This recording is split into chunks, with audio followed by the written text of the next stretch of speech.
Yo, what up guys, Mr. IFD here, and this is a champion guide or champion spotlight for Psylar, a void affinity epic champion from the Dark Elves faction, which a lot of people have seemed to be forgetting about.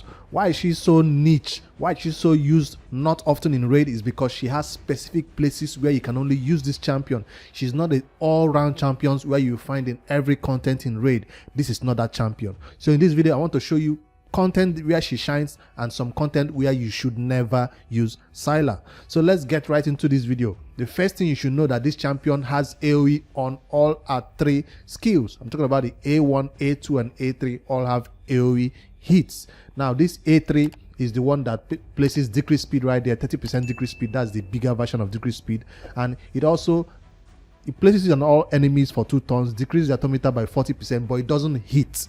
This skill does not hit, so the other 2 is the one that actually does a hit. So on this skill right there means she does no damage, it just decreases the atomic by 40%. 40% atomic decrease is as good as a player like Amiga taking 4 turns and hitting them one player, right? So a lot of people will always compare this champion atomic reduction with a single target atomic reduction.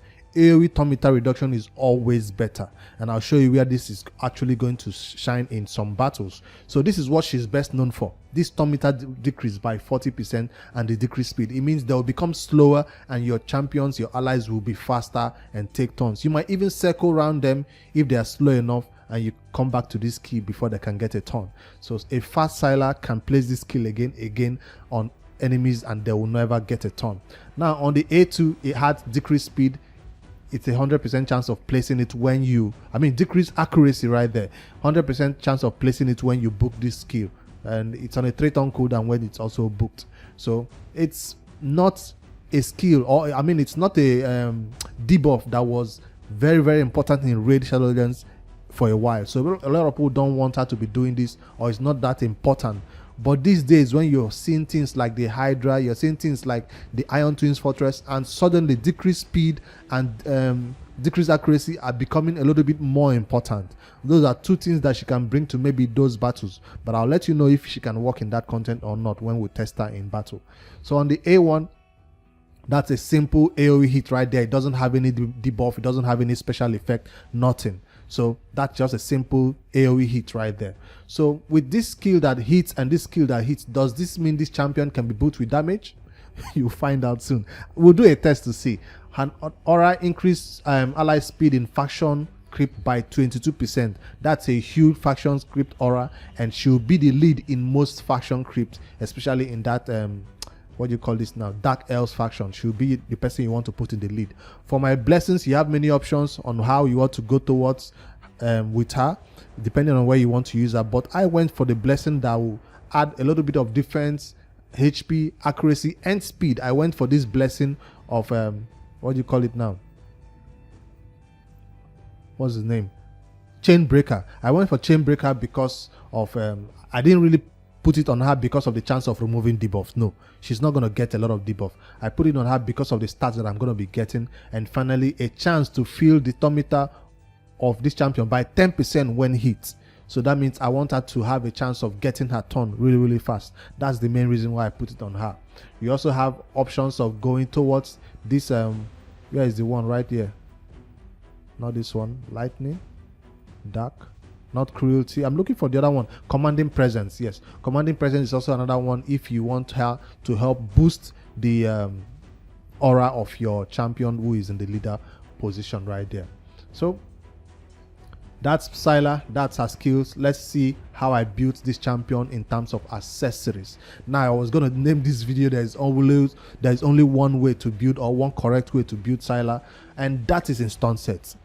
That's the only correct way to build Psylar, depending on where you are in the game, of course. Now if you're new to raid, you're just a month in, 2 months in, 3 months in, I don't expect you to have good stun set, but just know that when you finally get good stun set, she's one of the best champions to rock it. So that's the best way to build champion, to build Psylar, the only correct way to build her if I'll say that. But you have options of going triple speed in your artifacts. You have another option of going which other option is, I think, just stun set, triple speed, maybe if you don't have enough accuracy to be landing her deep buff, you want to go towards perception. So perception set, speed set, and stun set are the only 3 sets that I can see that is awesome and works perfectly well on Psylar.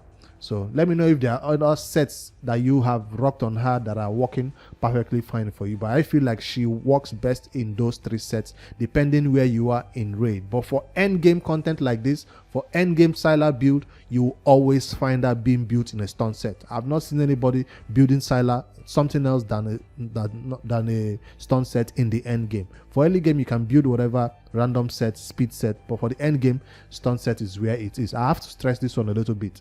So what am I looking for in my stun set? I'm looking for accuracy. Yes, this champion does need accuracy to land that decrease speed and turn meter reduction. So you need accuracy banner right there on this champion. That's what I put on her.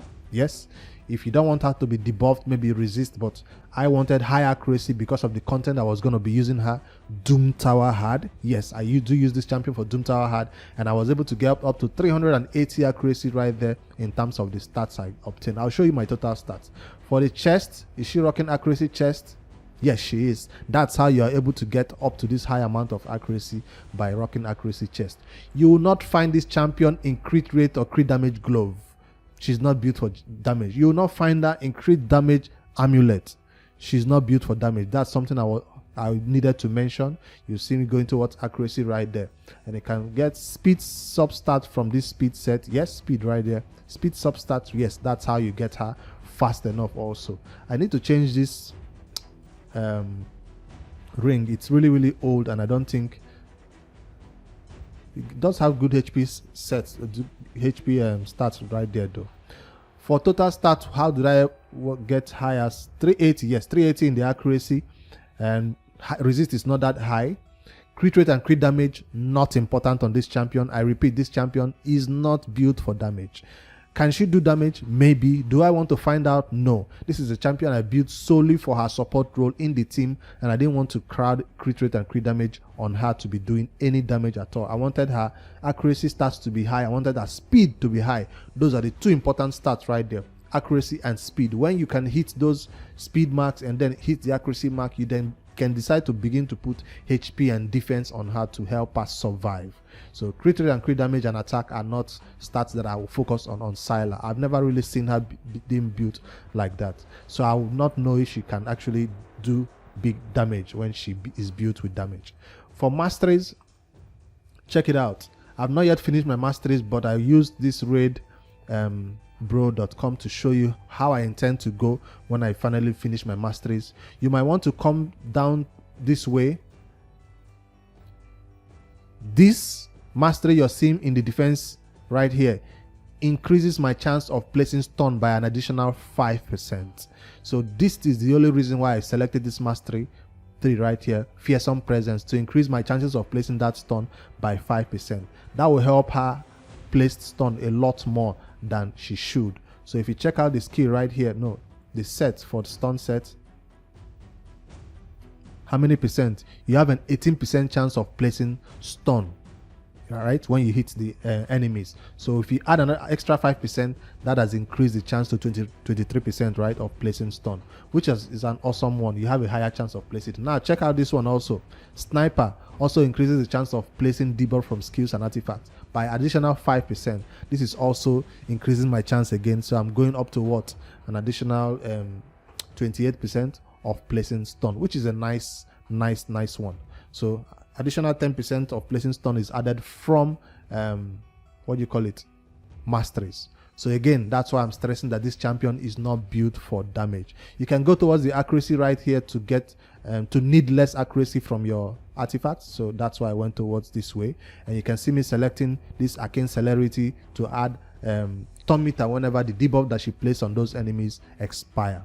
So check out this one. If you're going to be running this champion in wave content, or you want her to decrease their turn meter when she hits, you can select this one right here, which is awesome.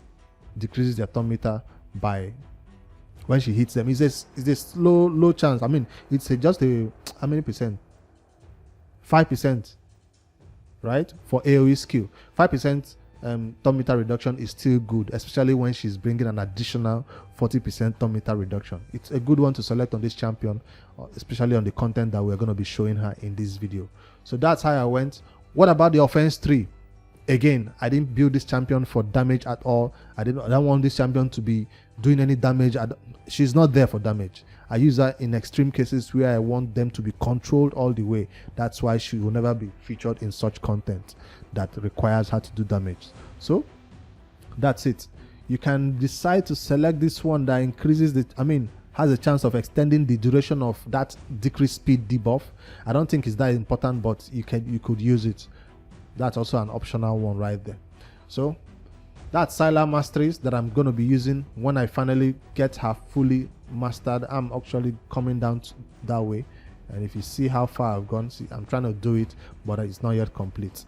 And she works without being fully mastered. It's just that you have an higher chance of placing that stun if you master this champion fully to that fearsome presence. So that's the best way to do her masteries. That's what I'm going to say about that. Now let's check Psylar out in some content, but before I do, let me first show you content that Psylar does not work in. Don't use Psylar in this content. The first one I'll talk about is the clan boss and the Doom Tower. The Hydra. Psylar is not a champion that you ever see in Raid Shadow Legends clan boss teams. She doesn't bring anything to that battle. AoE hits, decrease accuracy, decrease speed, all those things don't really affect the Demon Lord much. So if you build up for high damage too, stun doesn't even affect this Demon Lord too. You can't decrease the thumb meter of the Demon Lord. So it's not a champion that you ever see in the Demon Lord. So the Hydra, what about the Hydra? She brings 2 debuffs there. Maybe decrease speed and decrease accuracy. But if you have champions that can do it better and hit harder, they are better at it than Psylar. So because the thumb meter reduction doesn't work on the Hydra heads too. So she's not a champion that you see people building for the Hydra. That's not where she shines. So that's one content that she's disqualified from. The next piece of content that Psylar is disqualified from automatically is, do I need to say it? Well, campaign. She's not a campaign farmer, obviously, except you want to build her for damage. But I was thinking about the Iron Twins Fortress. You do benefit from bringing decreased speed in that battle, but that's all she brings. You cannot decrease the thumb meter of these Iron Twins, and so I don't think Psylar belongs in this team at all. And she's not that tanky enough to survive either. So bringing one thing to the battle of decreased speed is not enough for a champion to be in the team. Give an example of Stagnite. He brings that decreased speed, but he brings something else to the battle, like decreased attack and decreased defense. Now that's a champion we can say, okay, you're good because you bring decreased speed. But she brings only decreased speed and decreased accuracy, sure. But even with decreased accuracy, the boss might still land his debuff on you, depending on how many resists you have though. But that's not a content that I want to see her in or feature her in at all. So the best piece of content for Psylar in the early game is Spider. That's the best place for her because the thumb meter of the boss, the mother spider, and the thumb meter of the spiderlings can be reduced drastically. So that's a content that you might want to use Psylar in. And let me just go to a lower, let me do Spider 20. It's going to be a longer run, but I'll not run it all to the end. Being a Void Affinity champion, she will not get weak hits on any of these flaws, no matter the affinity that you're going against. So that's one advantage of using Psylar. I put together this simple sample team. I'm not building an endgame team here. I just wanted to show you her role in this team is to reduce the thumb meter and to control the spiderlings. That's why I didn't bring another stunner like Seal the Drake along with her in this battle. But normally you need somebody else to also, help her, accompany her to do the stuns. Normally you also need somebody to help her, accompany her to do the thumb meter reductions. You don't want to rely solely on her. You need at least 2 of them to make your runs 100% secure. So if I had my way, I would have put, maybe instead of Apothecary, maybe Seal the Drake in case somebody goes down. But I don't want Seal the Drake to be outshining her. That's why I did not add her to this battle. Let me run the battle. I will not run it to the end, but I just wanted you to show, I wanted to show her effects in something like the Spider, where she's going to be doing thumb meter reduction by 40% and also stunning the spiderlings. So let me put it on slow speeds. Let's see it in slow action. Speed increase.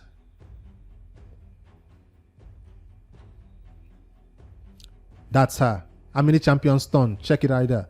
1, 2, only 2 stun. Well, I do not have my Psylar fully booked yet, so I don't have those extra 10% chance of placing the stun.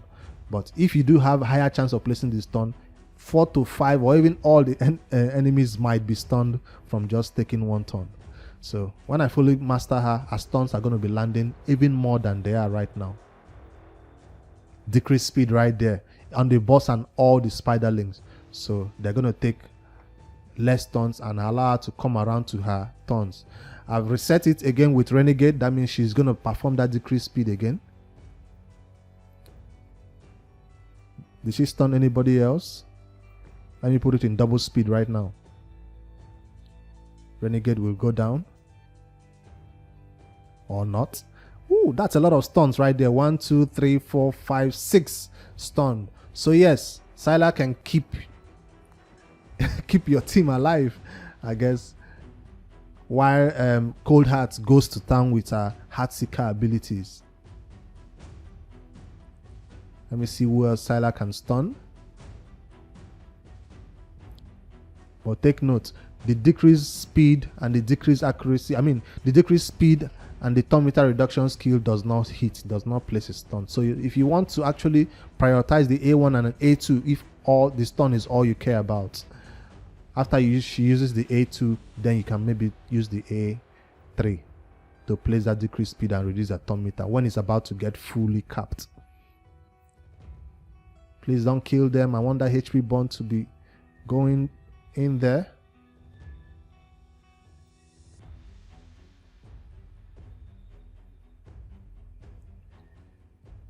Come on, come on, come on. 1, 2, 3 stunned. Woo! Cold Heart killed them. Only 1 stun out of 3. Renegade also brings decreased speed.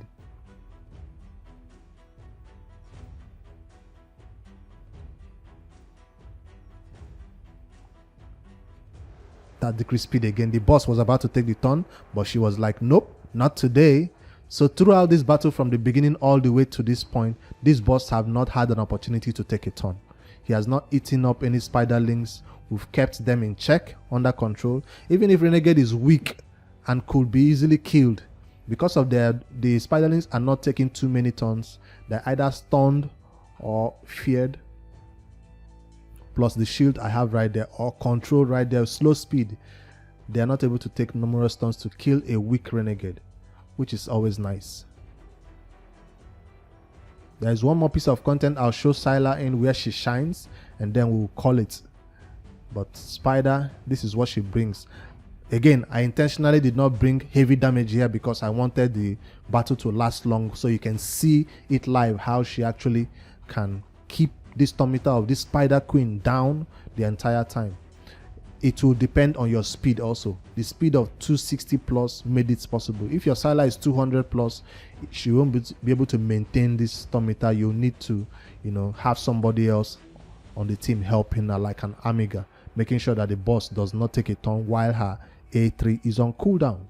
Alright, that's what Psylar can do for your Spider team, whether you're dealing with Spider 20. Now for Spider 24, she will do less turn meter reducing because the boss does not take full turn meter reduction from that stages. So the next piece of content I want to feature this champion in is Doom Tower.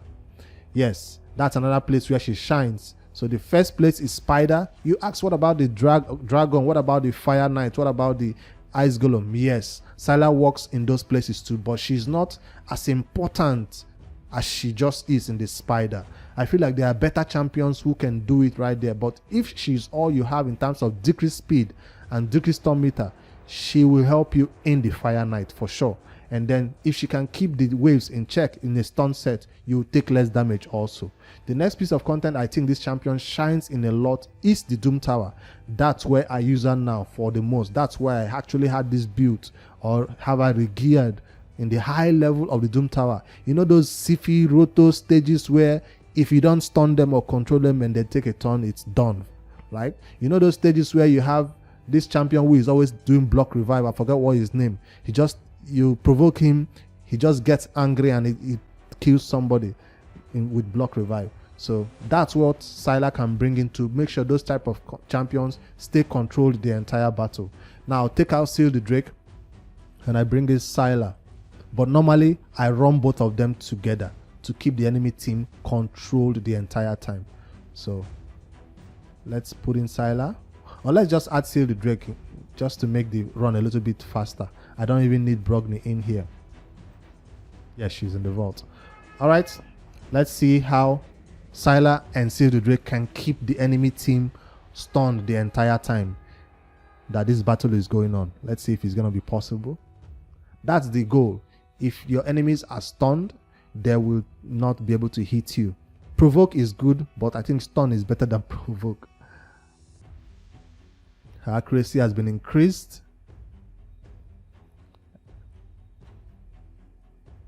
How many? 2 stun out of 3. Nice. Seal the Drake goes in there and completes the work. That's it. That's it. So they really help each other out with the stuns. And everybody is sleeping right now. Everybody is just done for. So with a control team like this, both of them pair well together. I hope by the time you have Psylar, you have Seal the Drake, so you can use them together.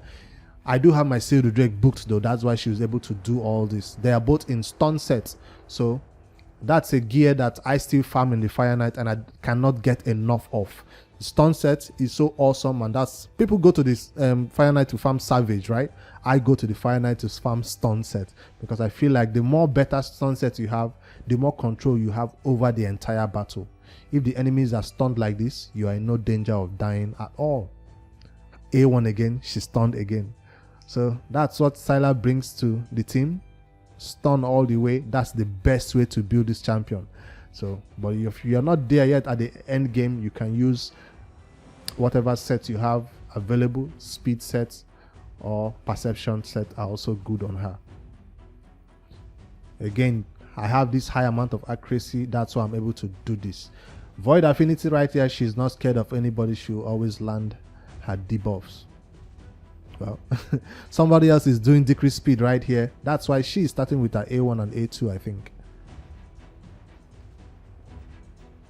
She didn't stun anybody with that time. Oh, that's sad. Are they going to get a turn this time around?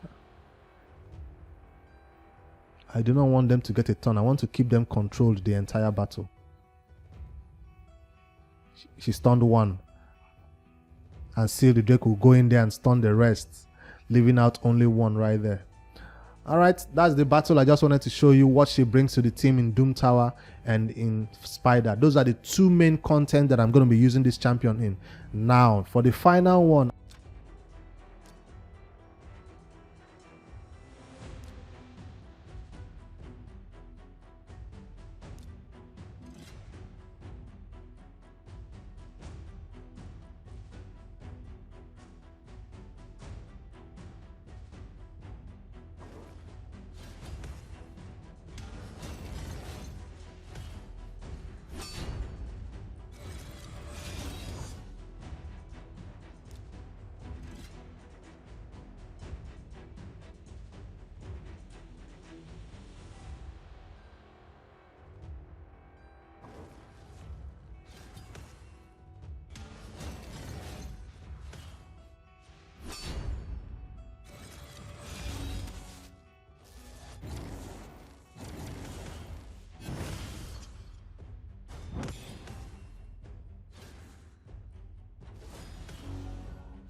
This champion is the best I used in Faction Wars. I'll pin that video up right here if you want to see Psylar in Faction War 21, where she helped me beat the boss finally. The faction is not open right now for Dark Elves, so I can't show you that battle. So check out that video when she were able to use her and beat this faction war as the MVP. All right, let me know what you think about this champion on other areas that you use her in Raid Shadow Legends. I'll see you in the next one. Later, guys.